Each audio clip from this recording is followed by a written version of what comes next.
तो इसमें हम लोग सीखेंगे आज IGST कैसे अप्लाई करते हैं। तो हम एक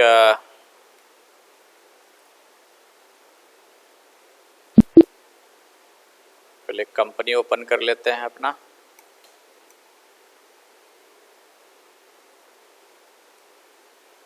तो सबसे पहले हम एक GST नंबर ले लेते हैं यूपी का, कोई किसी का।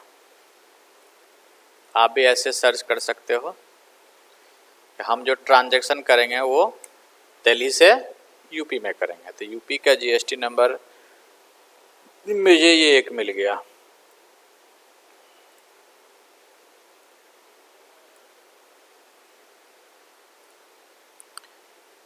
देन क्रिएट करेंगे अर्पित। अर्पित हमारा संडी क्रेडिटर है, इससे हम परचेज करेंगे। Is from Uttar Pradesh and his GST number is this, or his PAN number is AAA CH7409R and save कर देंगे इसे। अब मुझे एंट्री पोस्ट करना है। वॉचर में आएंगे, परचेज वॉचर में आएंगे, गुड्स परचेज करना है अर्पित से।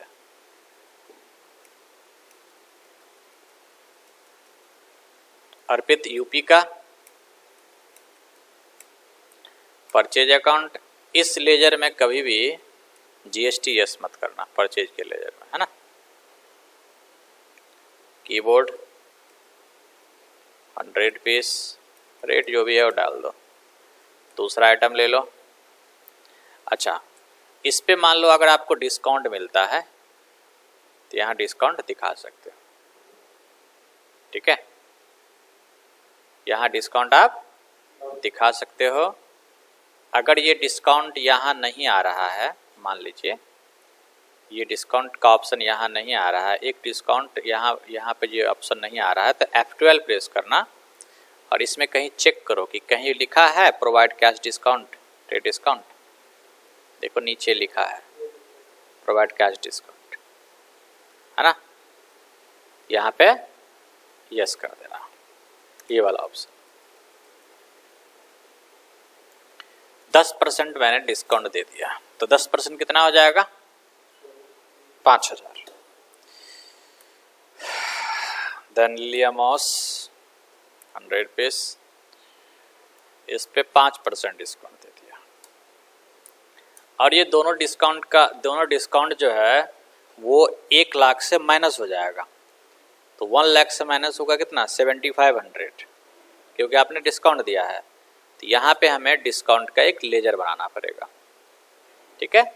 जो 1 लाख रुपया है उस डिस्काउंट माइनस होने के बाद इसके ऊपर GST एप्लीकेबल होगा। तो यहाँ पे हम डिस्काउंट का एक लेजर बना लेते हैं, डिस्काउंट रिसीव। डिस्काउंट रिसीव हो रहा है तो हमारे लिए क्या है ये? इनडायरेक्ट इनकम, ठीक है। क्योंकि हम परचेज करते टाइम अगर हमें डिस्काउंट मिलता है, that is for income for me. यहां पर सेलेक्ट कर लेना है आपको डिस्काउंट। क्या सिलेक्ट होगा? ये डिस्काउंट, क्योंकि डिस्काउंट का लेजर है ये। और कुछ नहीं करना, आप डायरेक्ट देखो कि 7500 ऑटोमेटिक क्या कर लिया? माइनस कर लिया। देन आपको एंटर करके नीचे आना है और यहाँ पर एप्लीकेबल करना है क्या? IGST। यहाँ अगर आप CGST लोगे तो CGST कैलकुलेट नहीं करेगा। क्या कैलकुलेट करेगा? IGST, क्योंकि दूसरे स्टेट के साथ ट्रांजैक्शन हो रहा है।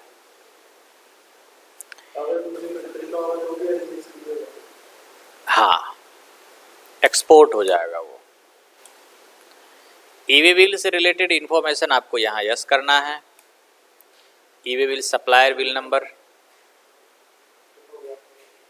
ई-वे बिल का मतलब ये होता है, ई-वे बिल का मतलब ये हो गया कि आप जो है वो जो सप्लाई कर रहे हो उसके लिए आपको एक रास्ते के लिए बिल बनाना पड़ेगा। इसको बोलते हैं electronic bill. Supplier invoice number डाल देंगे, डेट, कंसाइनर जो भी है शो हो रहा है, अब शो हो रहा नहीं चल रहा, ठीक है। GST number, Uttar Pradesh, address वगैरह, डिस्पैच फ्रॉम जो भी डिटेल है वो आपको डाल देना है, किलोमीटर जो भी है इन्फॉर्मेशन आपको डाल देना है और इसे आगे लेकर के सेव कर देना है, ठीक है। अब इसी तरह से हमें आपको सेल का एंट्री पोस्ट करना है कि हम किसी पर्सन को सेल कर रहे हैं और वो पर्सन कहाँ से है, बाहर से, दूसरे स्टेट से, और वो कंज्यूमर है। क्या है वो? कंज्यूमर है। तो यहाँ पे ले लेंगे दिस, और मैंने ले लिया एक कंज्यूमर का नाम ले लिया ग्रीस।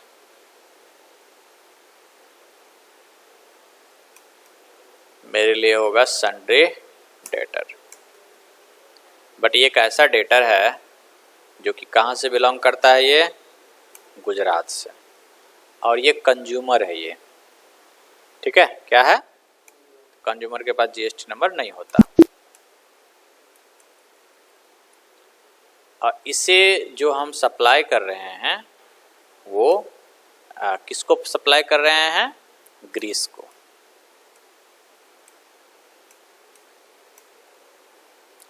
प्लेस ऑफ सप्लाई भी गुजरात ही रहेगा। सेल्स का लेजर, ये मैं सेल कर रहा हूँ कीबोर्ड, बट ये कीबोर्ड मैं अब जो सेल कर रहा हूँ ना, तो अब जो मैं रेट दिखाऊंगा उसमें जीएसटी ऑलरेडी इंक्लूड होगा। क्या होगा? इंक्लूड होगा। जैसे आप मोबाइल जाते हो खरीदने के लिए, बोलता है कि भाई 14,499, 25,756, तो क्या जीएसटी उससे ऊपर लगाता है या फिर इंक्लूड रहता है? आपने यहाँ पे फीस दिया होगा जो भी, तो उसमें जीएसटी क्या होगा? इंक्लूड होगा, है ना। तो F12 प्रेस करेंगे। अगर मुझे इंक्लूसिव ऑफ टैक्सेस यस करना है तो यहाँ पे एक ऑप्शन है provide rate inclusive of taxes for stock item, यहाँ पर यस कर देंगे। जैसे मैं यहाँ पे यस करता हूँ तो यहाँ पर एक एक्स्ट्रा कॉलम आ जाता है। मैं जो स्टॉक बेच रहा हूँ वो बेच रहा हूँ 21 पीस, और उसका जो रेट है वो है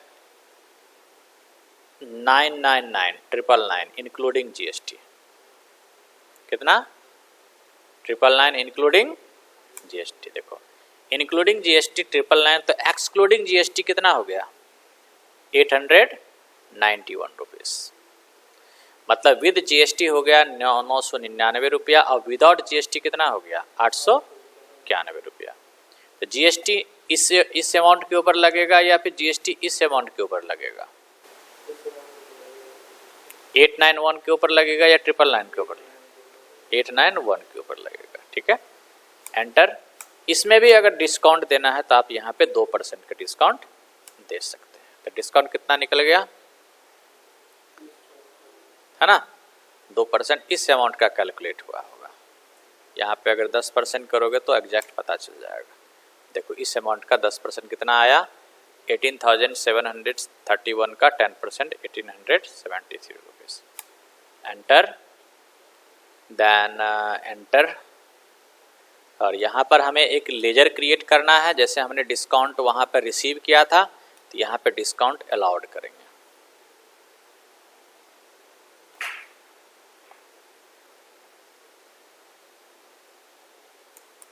इनडायरेक्ट एक्सपेंस होगा हमारे लिए ये। तो देखो, डिस्काउंट ऑटोमेटिक माइनस हो गया। अब लगेगा आईजीएसटी। अब यहाँ पर देखो कि आईजीएसटी तो चार्ज हो गया। अब यहाँ पर राउंड ऑफ नहीं हो रहा है, कुछ पैसा नहीं आ रहा है। पैसा में हमें अगर देखना है तो हमें कुछ राउंड ऑफ का भी यहाँ लेना पड़ेगा। हम चाहते हैं कुछ राउंड ऑफ हो जाए, तो यहाँ पे मैं 23 पीस कर देता हूँ। अब देखो, ये 20 पैसा आ गया। 20,679 रुपीज़ 20 पैसा। हम चाहते हैं 20 पैसा का राउंड ऑफ कर दें, मतलब यहाँ पे इनवॉइस पे 20 पैसा ना दिखे, ठीक है। तो यहाँ पे मुझे एक लेजर क्रिएट करना है राउंडिंग ऑफ का। तो सर जब हम लेजर बना रहे होते हैं वहाँ पर ऑप्शन आता है ना, तो आपने वो करा था राउंडिंग वगैरह का करा था ना, वहाँ पे ऑप्शन आ रहा था ना। हाँ, यहाँ पे बनाना है एक नया से लेजर। ये बनाना जरूरी है। हाँ, वो राउंड ऑफ हो जाएगा अमाउंट, जो भी आपका डेसिमल अमाउंट है वो राउंड ऑफ हो जाएगा। राउंड ऑफ आप किसी में भी डाल दो, इनडायरेक्ट एक्सपेंस में डाल दो या फिर इनकम में डाल दो। Invoice rounding, normal learning enter कर लेंगे। देखिए 20 पैसा आया, देन इसको हम सेव कर देते हैं। ईवे बिल से रिलेटेड जो भी इंफॉर्मेशन है वो आपको डाल देना है।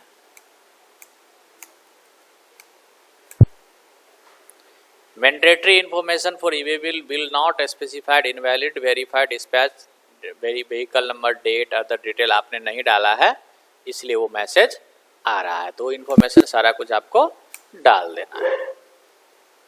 पेजअप करके अगर आप प्रिंट करते हो, प्रीव्यू देखते हो, तो देखो कितना सुंदर इनवॉइस बन रहा है। कीबोर्ड है, डिस्काउंट भी लेस हुआ इसमें इतना, है ना, IGST चार्ज हुआ, फिर राउंड ऑफ भी हो गया, फिर इतना रुपया लगा, है ना। तो ये है आपका इस तरह से नॉर्मल इनवॉइस।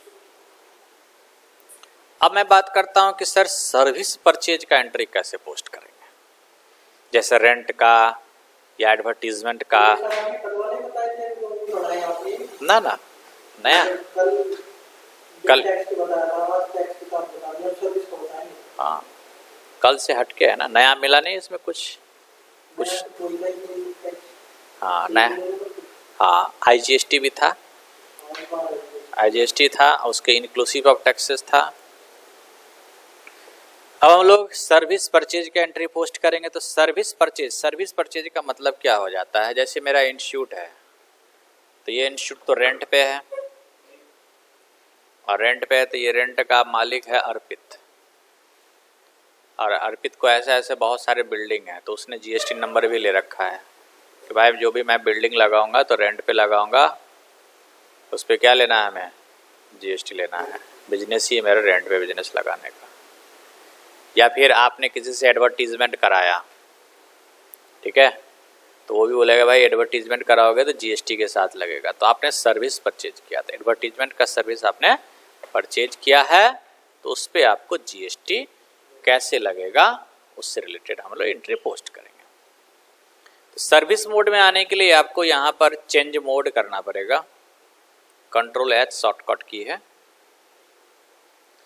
आ जाएंगे आप अकाउंटिंग इनवॉइस में, यहाँ पर इनवॉइस नंबर डाल दो, किससे आप सर्विस परचेज कर रहे हो। तो एज्यूम करो आप अमित कुमार से कर रहे हो, अमित कुमार दिल्ली का ही है, बट इसका GST नंबर नहीं है, तो हम इससे नहीं करेंगे। कंज्यूमर होगा ये शांतनु, शांतनु का GST नंबर है, ठीक है। यहाँ पे हम एडवर्टीजमेंट का लेजर बनाएंगे।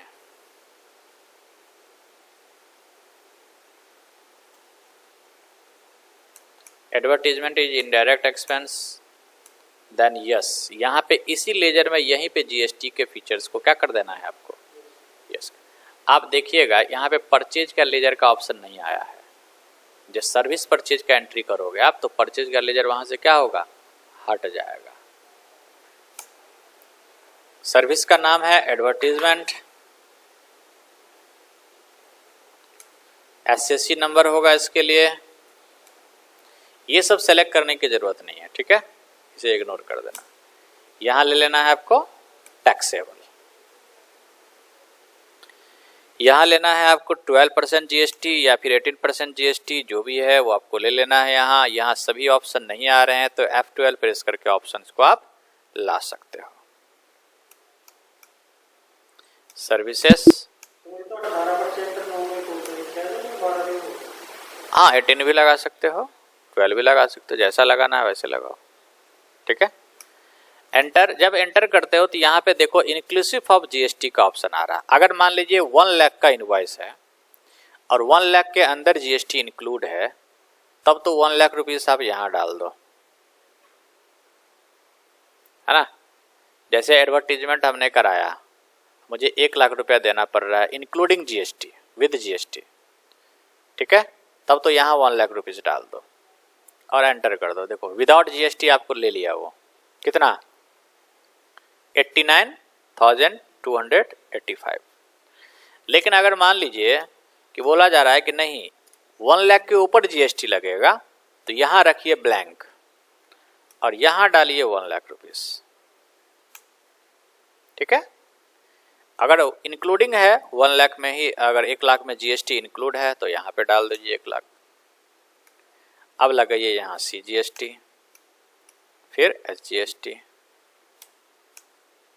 अब देखिए राउंड ऑफ भी करना है क्योंकि 999 वगैरह आ रहा है, कुछ पैसा आ रहा है, तो यहाँ पे डिस्काउंट अलाउड का हमने रिसीव होगा हमारा, यहाँ पे एक सॉरी डिस्काउंट नहीं होगा, यहाँ पे राउंड ऑफ करना है हमें। राउंड ऑफ कितना पैसा राउंड ऑफ हो गया, 1 पैसा। देन सेव कर लीजिए। Clear. The next is service sale. इसमें देखना कि सर्विस परचेज जब मैं किया था एंट्री,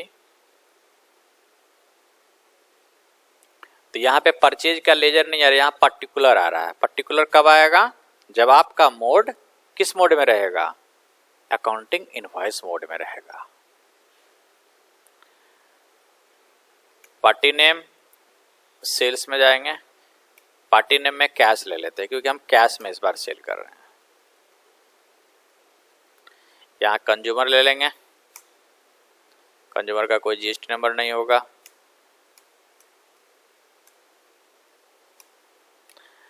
हम इस बार सेल करेंगे टैली प्राइम ट्रेनिंग। ये होगा हमारे लिए डायरेक्ट इनकम, या फिर आप सेल्स के अंदर भी डाल सकते हैं। सेल्स के टाइम में सामने वाले के जीएसटी नंबर नहीं चाहिए होगा ना, ऐसा कुछ नहीं है, ये कंज्यूमर है। अगर मान लो हम किसी रजिस्टर्ड पर्सन को सेल करेंगे जिसके पास जीएसटी नंबर है, तो उसका जीएसटी नंबर डालना पड़ेगा। हाँ, जैसे मान लो ये रजिस्टर्ड पर्सन है, इसके पास जीएसटी नंबर है, तो इसको डालना पड़ेगा, हमें यहाँ पे दिखाना पड़ेगा। आपके पास नहीं है तो नहीं डालेंगे। आप मुझे हाँ, नहीं, जिसके पास होता है तो डालेगा ही। हाँ, इनपुट मिलेगा ना उसका। अभी जो टैक्स दे रहा है ना ये, उसका इनपुट मिल जाएगा। हाँ, है ना। जैसे आपने 1 लाख रुपया का मोबाइल लिया, तो मोबाइल का दाम है कितना, 1 लाख रुपया प्लस जीएसटी, 18,000 जीएसटी लग रहा है एक्स्ट्रा। अब 18,000 रुपया जीएसटी आपको एक्स्ट्रा लग रहा है, लेकिन बिजनेस के नाम पे अगर आप लेते हो वही मोबाइल, तो 18,000 रुपया का इनपुट मिल जाएगा आपको, मतलब आउटपुट टैक्स में से वो माइनस हो जाएगा। तो यहाँ पे सेल्स अकाउंट ले लेंगे, एंटर करेंगे, यहाँ ले लेंगे जीएसटी को यस, और यहाँ ले लेंगे हम tally training, SSC number, taxable 12% जो भी रेट है वो आपको डाल देना है। यहाँ भी सेम कंडीशन है कि अगर रेट जीएसटी के अंदर इंक्लूड है तो आपको वही एमआरपी वाला रेट डालना है, अगर एक्सक्लूड है तो फिर यहाँ मत डालो। तो ऐसा मान के चलते हैं कि 15,000 में ही आपका जीएसटी इंक्लूड है, तो विदाउट जीएसटी फीस कितना हो गया, 13,000 समथिंग। यहाँ लगेगा सीजीएसटी, एसजीएसटी, राउंड ऑफ इसमें होगा नहीं क्योंकि अब पूरे अमाउंट क्लियर है, 15,000। सेव कर दीजिए। तो ये था आपका सर्विस सेल। तो अभी तक हमने लोकल वाला किया है, लोकल गुड्स सेल किया है, इंटर स्टेट परचेज है, सर्विस भी है, और इंक्लूसिव वाला भी जीएसटी कर लिया। अब हम लोग डिस्कस करते हैं reverse charge mechanism. Reverse charge mechanism क्या होता है ये पहले समझना है।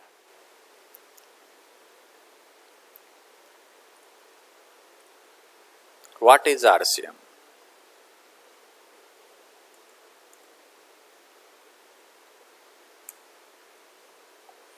Reverse charge means the liability to pay tax on the recipient of supplier of goods services instead of supplier of such goods and services in respect notified category of supply.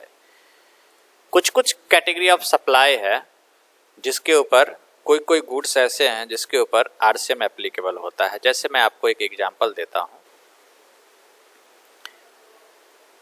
Take विद्या है,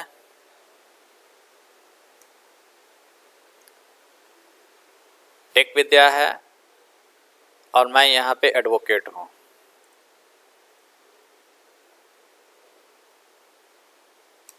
take विद्या ने मेरे से कोई काम कराया, legal कोई work कराया, जिसके लिए हमने टेक विद्या से फीस लिया 50,000। तो हम टेक विद्या से जीएसटी चार्ज नहीं करेंगे क्योंकि हमारे पास ऑथोरिटी नहीं है जीएसटी चार्ज करने का। तो ये जो लीगल सर्विस है हम जो प्रोवाइड कर रहे हैं,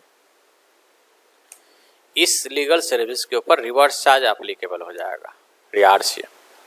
इस कंडीशन में क्या है, इसका जितना भी टैक्स बनेगा, इसका 18% कितना बन जाएगा, 9% यहाँ, 9% यहाँ, 4500।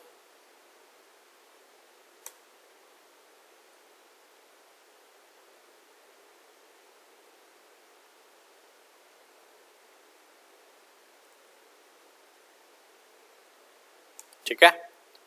तो ये जो टैक्स बनेगा 9,000 रुपया, वो हम नहीं लेंगे।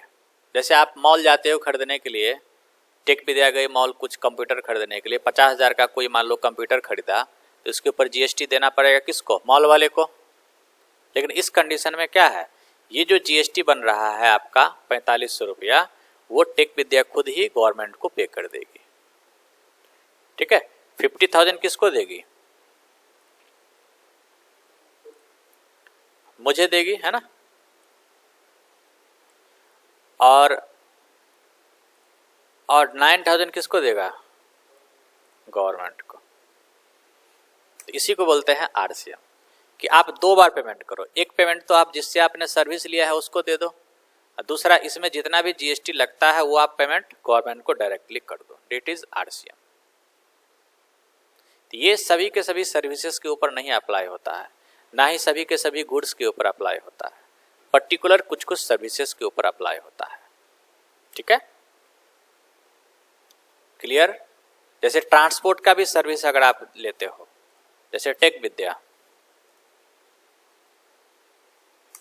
ट्रांसपोर्ट सर्विस किसी से लिया, कोई माल वगैरह इधर उधर कराना है, तो टीएसवी ट्रांसपोर्ट है। टीएसवी ट्रांसपोर्ट का जो बिल है, चलेगा